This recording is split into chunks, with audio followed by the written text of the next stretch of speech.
Chromosomes.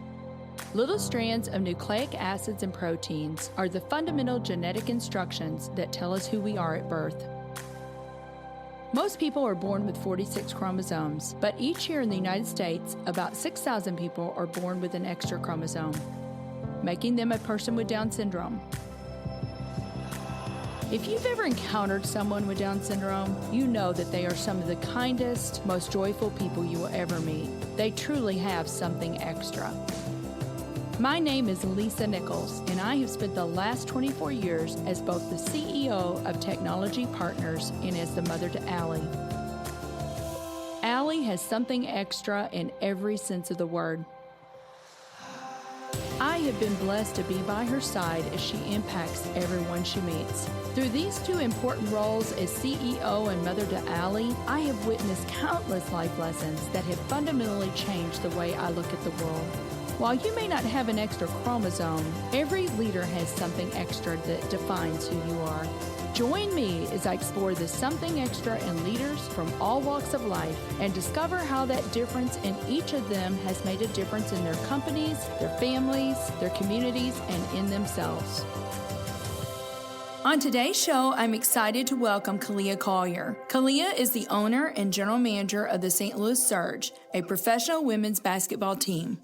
So, Khalia, thank you so much for being with us today. I know this is a really busy time for you, so I feel very honored that you made the time. Thank you so much, Lisa. I'm excited to be on with you. Let's go on and jump in because there's a lot of things I want to talk about. Talk to us a little bit about how you grew up. I am born and raised St. Louis. I don't think I can get any more St. Louis. Starting at the age of 5, I started playing basketball. My dad was my first coach, and I fell in love with the game. Basketball has forever been my favorite sport, but I played everything as a kid. I was a BMX bike racer. I played soccer. I did taekwondo. My parents kept me as active as possible, but I always gravitated back to basketball. And I think that was a huge point for me, learning myself, learning how to work with others, being defeated, learning how to bounce back. So I was always an active kid. I've always been energetic. I've always had a gift for gab. That definitely, looking back, it's like, I can see how I can end up doing this now. Yeah. Well, that is so interesting. So there's a lot of lessons that you learned through sports. Oh, absolutely. Sports is a major, major contributor of who I am today. So was your dad into sports too? I mean, I know he was your coach, yes, but was both he of an my athlete? parents are into sports. Okay. My dad definitely more than my mom, but Okay. my mom is an amazing cheerleader. You would think that I'm playing every game on the court with the Surge, so she makes sure her voice is heard. But my dad really, I think, instilled the option of playing as many sports as possible. My mom made sure that I stayed active. So it's definitely some history with my dad, even him contributing into the Surge and our foundation of when we started, that he will forever have a sounding board. Even to this day, if he thinks I should be doing something different, he lets me know. He'll say that. Yeah, but you welcome that, don't you? I Because do, you absolutely. know that your best interests, he's got your best interest What's in awesome mind. is Surge games, and I really didn't realize this until a few years ago, they've become a family affair. My little sister has interned with the Surge since she's been in middle school. My little brother has interned with the Surge. My mom volunteers anytime I need her to. My dad just watches from the stands. But I really couldn't ask for a better support system. Yeah. So now, did you play in college? I did. You did? I played here Okay. locally at Columbia College for 2 seasons, and then I was at Missouri Baptist. But the fun fact that I share is my senior year, I actually finished on a golf scholarship, not basketball. Is that So I'm right? kind of a combo sport player. So that's one thing I also have to thank my dad for, was getting me involved playing golf at an early age, and I played in high school a little bit.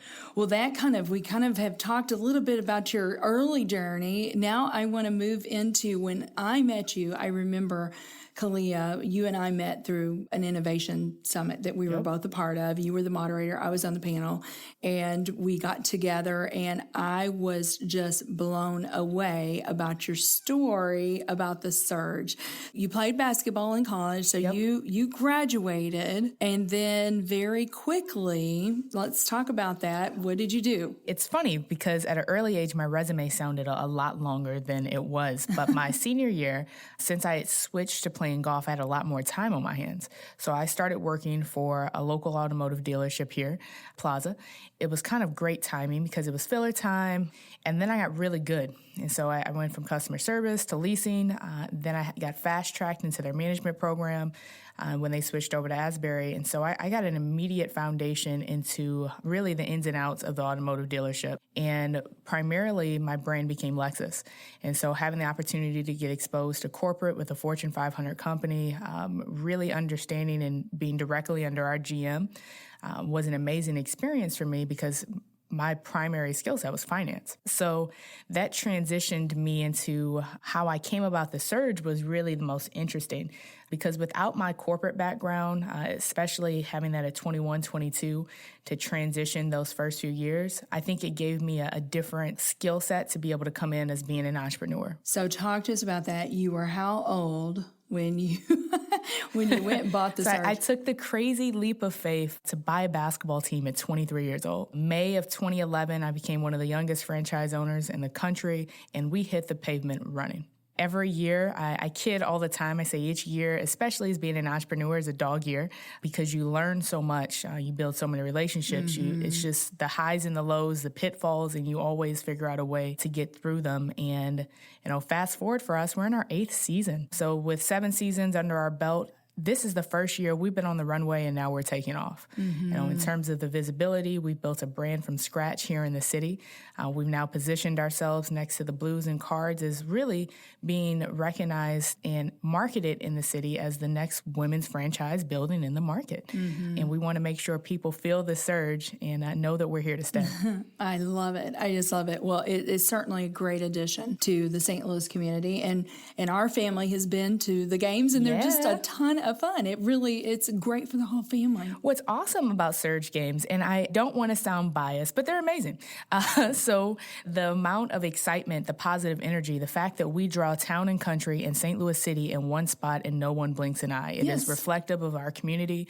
There isn't a fan that we don't draw who are just excited, not only for entertainment in a central location with us being at WashU Fieldhouse, but it's affordable. You can come back-to-back weekends and you're going to have a great time because we're going to give you a great product and a great experience. Right. Well, and the team has done extremely well, haven't they? We have a couple of big rings under our belt. Yes. So 2 national championships, and in 7 seasons, we've competed in 6 national championships. So we're 2-4. So as you can imagine, it's time to even that out. That is just incredible. I'm so impressed with what you've done, Khalia. It really is. I've had an amazing support system, Lisa. The women and the caliber of players that we have a part of our roster is really what's incredible. All of our players are postgraduates. Over half of our players have master's degrees.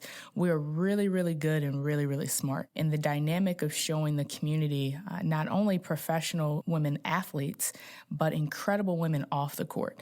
That's something that's been instilled in me at a very young age of just, if you're going to do something, you're going to do it to the best of your ability and give 110%. And that's what you get not only out of myself, but the players, the staff, and the full experience. Well, I know that you and I talked about that a little bit. And talk to us just a little bit about your recruiting methods. I mean, because I know you are incredibly selective when you go to recruit, right? So talk to us a little bit about that. What are you looking for? Where do you get these women?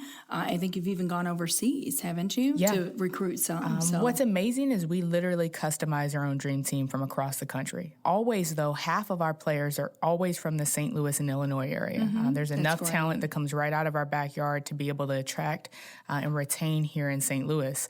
The other half, when we're recruiting out-of-state players, I have a very strict model and philosophy that we stick to and we don't budge from. We recruit character first without sacrificing talent.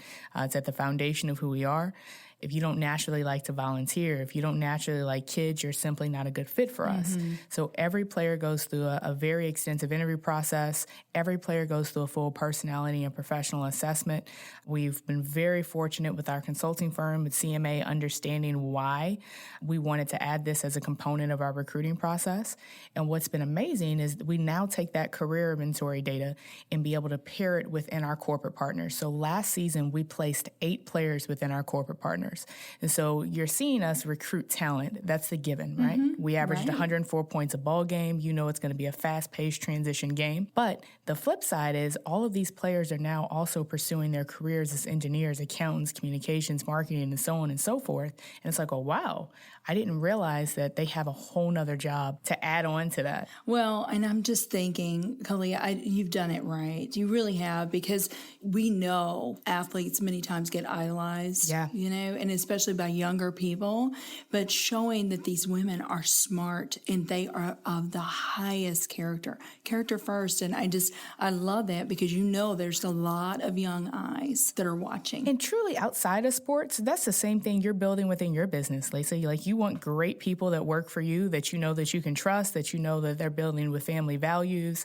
And so taking those principles and building a sports team is absolutely achievable. It's being intentional, it's being strategic, and it's being mindful of how you want and who you want to represent the city. And I think that's what's been really cool as I've evolved as well, of understanding I'm not just looking for a talented player, it is the whole package. And then once we're getting out-of-state players and they're moving to St. Louis and make it home, that's the biggest stat for me, which is just really cool. Yes, that is huge. I love that, because, then they hopefully will get a job with one of our corporate partners. It's a great way to, bring awesome people into the region too. And it really shows, a lot of people are always shocked of wow, they have full-time jobs. And the Surge is actually designed for all of our players to have full-time employment, because typically what you see is that players have an undergraduate degree, half of which end up having master's degrees because they've taken advantage of their fifth year. So they have an education, they're smart, they don't have experience. And then you don't have connections because your coaching staff isn't equipped or in the business community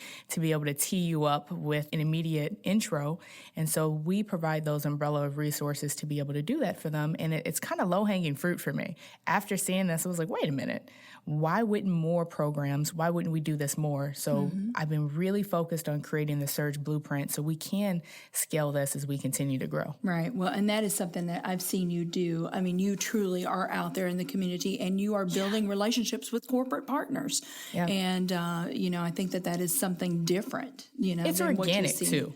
I'm excited to start taking off a few of these hats, literally. I've been doing a lot for a very long time, and as we build our front office staff and we continue to grow, I think corporate partners now look at us in a different light, to where this is the perfect time to attach your brand to a community organization, a community asset that also happens to be a professional basketball team. So we've kind of positioned ourselves in the right way to be able to grow. And it's time. It really is. It's just time for us. It's the year of the Surge. I'm putting it out there. It's the year of the Surge. I love that. We'll start using that vernacular as well when we talk about you guys. So we've touched on this a little bit, and you've kind of given your personal story more, Khalia. Why do you think sports is important for young people, and in particular, girls? What are those lessons that these young people can learn through sports? What's awesome, Lisa, is there is so many reasons you keep your kids involved and active in sports, just simply for the intangible skill sets that they learn that are valuable throughout their entire lifetime. Because those are the opportunities where you're learning to work with people you didn't think you would be working with. You learn how to team, you fail, and you figure out how you fail forward and bounce back because you don't have time to dwell. And the data is staggering, of looking at 96% of women in leadership positions at the C-suite level have played sports of some sort. And I think sometimes people are like, wait a minute, doesn't mean you've played pro sports or even collegiate sports, but at some time you played some form of bitty ball.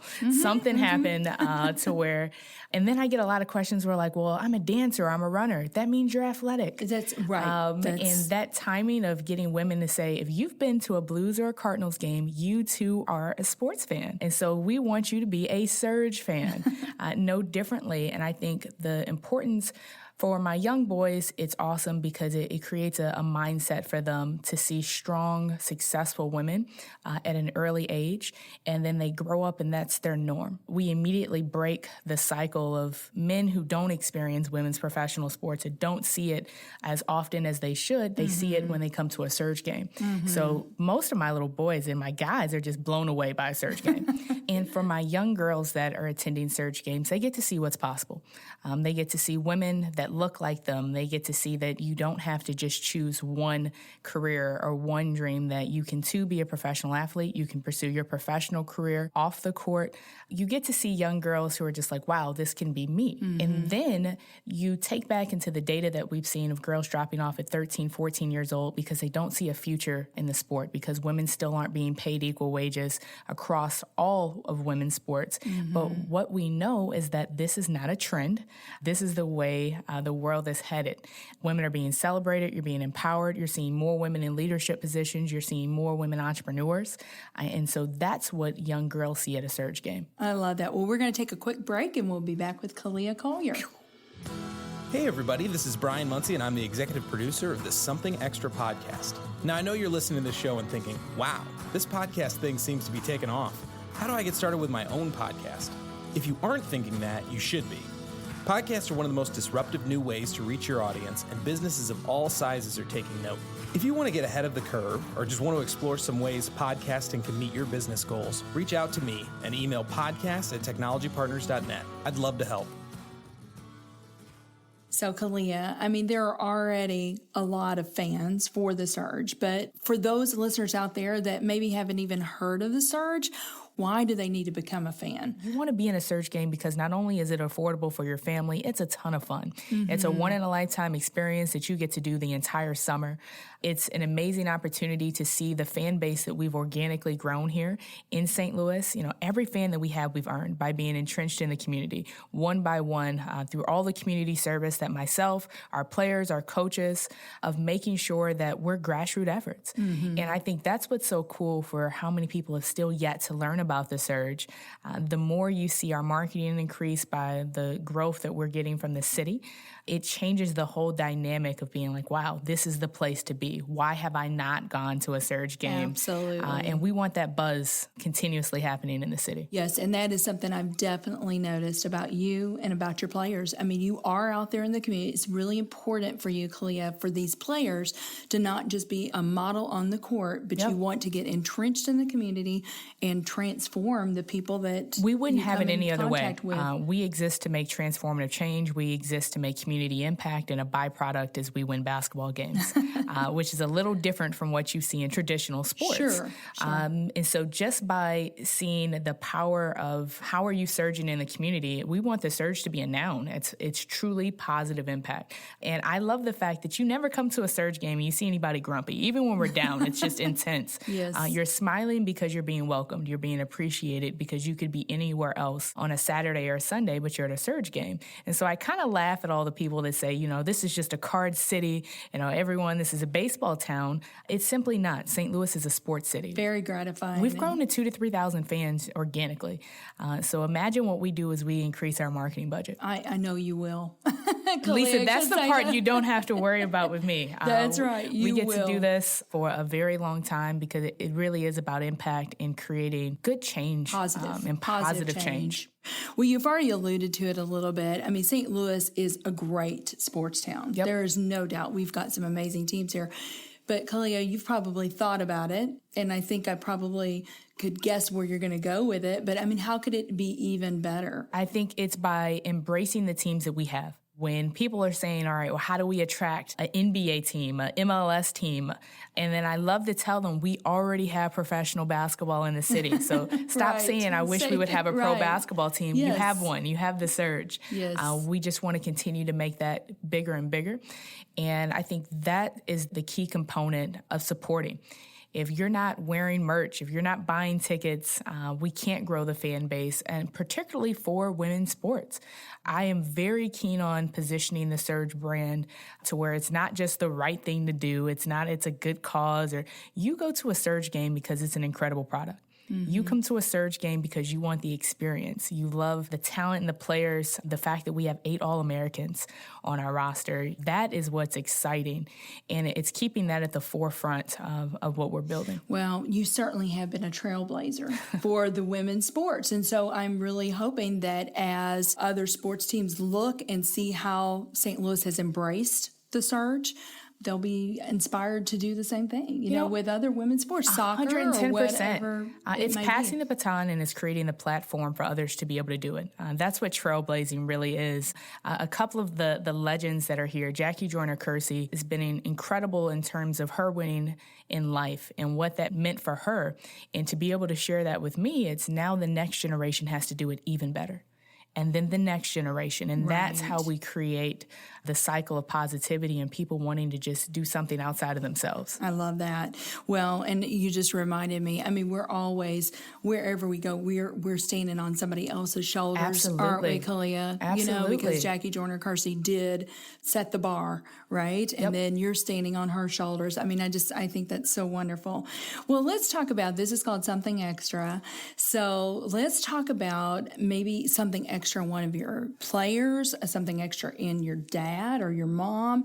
Talk about something extra that you've seen in someone else. I have a lot to think about. That's kind of tough to narrow it down to one. Well, you don't have to do one. You can tell us a few stories. I'm gonna go with a few stories. I'm gonna start with my mom. My mom is just a shining positive light. She is always saying something positive, encouraging, motivating. Even on probably one of my roughest, toughest days, she always has something to say to me that's just like, all right, pull it together. And she instilled in me, if better is possible, then good is not enough. And it's literally everywhere for me. It's in my office. It's in my bedroom. It is my favorite quote. And it tells you to keep pushing. So say that again. If better is possible, then good is not enough. You don't have the opportunity to be average. You can't become complacent. And I think that's a driving force that pushes me every day. In addition to that, I admire all of our players, their pure determination and tenacity to go after what they want. A lot of people say they want to live their dreams, but a lot of people don't put the execution behind it or the work that goes with it. And it's as cliche as it gets that hard work does pay off, and the only people that don't make it are the ones that quit. And so to see these women really sacrificing their time, their talent, their bodies to compete at a professional level, as well as being academics, is incredibly powerful and inspiring. And thanking all the women who have really been a part of my life to where I see something extra in them just to give back. And that includes you, Lisa, to be able to give me a platform, to be able to support and encourage us in what we're doing. You know, it's great to have the guys do it, and we appreciate it when they do. Yes. But it's even more meaningful when it comes from powerhouse women that you can look at and say, there's a piece of you that I want in me, that, you know, you really admire. And I think that's what I love seeing other women, because we can't do it by ourselves. Oh, my goodness. And we don't want to. No. I think that's what other people forget. They're like, I don't want to be a solo. I don't want to do this and just be the only one. You want people to follow. You want to be able to lead. And I think that's a combination of doing both. So thank you, because we have known each other for a long time. And you haven't forgotten about the surge. You're always plugging us when you can. Yes. And it definitely doesn't go unnoticed. Yes, well, I'm happy to do it. And you've been a bright light to me too, Khalia, and just an inspiration, truly, for what you've done and what you've accomplished. So talk to us a little bit. What do you believe is the something extra that every leader needs? One, I think that I have learned is empathy, really understanding that you see people for who they are and you help push them to their potential and their maximum. Like, it's coaching. And I think every great leader is a coach. You are motivating, you are pushing, you are figuring out how to pull someone from the bottom to the top, because you want everyone on your team to be able to operate to their maximum at that level, potential. Yeah. Right. Mm-hmm. And at first, people always be like, Khalia, do you play? Do you coach? And I'm like, no. I'll be offended when people stop asking me if I play, because it means I no longer look athletic. But now I embrace it. I don't coach my team. I'm solely the owner and general manager, but I am a coach. And I think every great leader should be. And every great leader should be intentional with their words. What are you wanting to accomplish? Words are so important. Words do matter, don't they, Words Khalia? do matter. They do. They do. And I think being intentional with how you encourage and how you give constructive criticism. It's really easy for a lot of people to tear people down, right? We got that part. You can tell someone what they're not good at, what they can't accomplish, but how do you build them up? That's the key component that will always separate the good from the great. Well, and then sometimes I think the component is, have you shown that person that you truly, truly care about them as a person? Yes. It's not, I'm not trying to tear you down to make myself look better. Yep. It's because I really care. And to your point before, you want people to reach their maximum potential. We all need mirrors. I said something to somebody yesterday. I said, I want some feedback, and I don't want you to tell me, oh, it was great. I want you to tell me the good, bad, and the ugly, because you know what? I am a person, I want to continue to grow. I want to continue, So you need those people in your life that love you and care for you, but they're going to tell you the truth. Because you need to know the truth. 110%. And that's why I am so thankful. I have a group of best friends. I have had some terrible ideas along the way. And they're like, Khalia, that's not the way to go. Not a good idea. And without those people who are willing to be honest with you, which also creates some vulnerability for them. Oh, yes. As well as vulnerability for us to be able to take it and receive that information and not taking it as just you're being a Debbie Downer, or you're trying to hurt me in a way. You're trying to make me better. And I think that's the side that it's tough. You have to swallow that a little bit in your gut. No one likes hearing bad stuff. Nobody likes hearing that. But you're appreciative when you know it's coming from the right place. I agree. Well, tell me, is there anything that's coming up that you want our listeners to know about? It's home opener. We're as excited as I am for opening day with the Cards, I'm even more excited for home opener for the Surge. Saturday, June 8th at 6:05, it's going to be the place to be. It's our 100th game celebration. And what's amazing, Lisa, is that we are dedicating this game to powerhouse women. I love saying there can be no women's movement without great guys. We need them just as much a part of the movement, but I really want to celebrate what we've accomplished in this milestone with the Surge of having women who are trailblazing themselves, that wake up every day and they do amazing things, to be able to come in and celebrate with us as well. And of course, I'm going to have my gentlemen who are there and my young guys who are cheering us on, but we're excited about home opener. Yes. So it sounds like it's the place to be. It's the place to be. The 100th game. Wow, that's going to be so fun. So how do they get tickets? STLSurgeBasketball.com. Tickets are live right now on Metro Tix. We're almost sold out of season tickets. Wow. This will be the first time. We've come very close, but we've never officially sold out. So this is our year to do it. I'm really rallying really all of my support system solely to say, hey, if you know me, support, so we can continue building a legacy here in the city of creating positive energy. So I'm going to say it again, home opener, June 8th, 6:05 p.m. at Wash U Fieldhouse Athletic Complex. It's the place to be. I really can't imagine a better place to spend your summer nights. Right. So all I'm going to say is do it, and do it today. Go get your tickets today. Well, Khalia, it has just been my pleasure to have you. This has been so much fun, and thank you so much for being here. We know to do this again, Lisa, so thank you very, very much. Our show today is executive produced by Brian Muncie. Our technical producer is Daniel Williams. Something Extra with Lisa Nichols is a Technology Partners production. Copyright Technology Partners, Inc., 2019.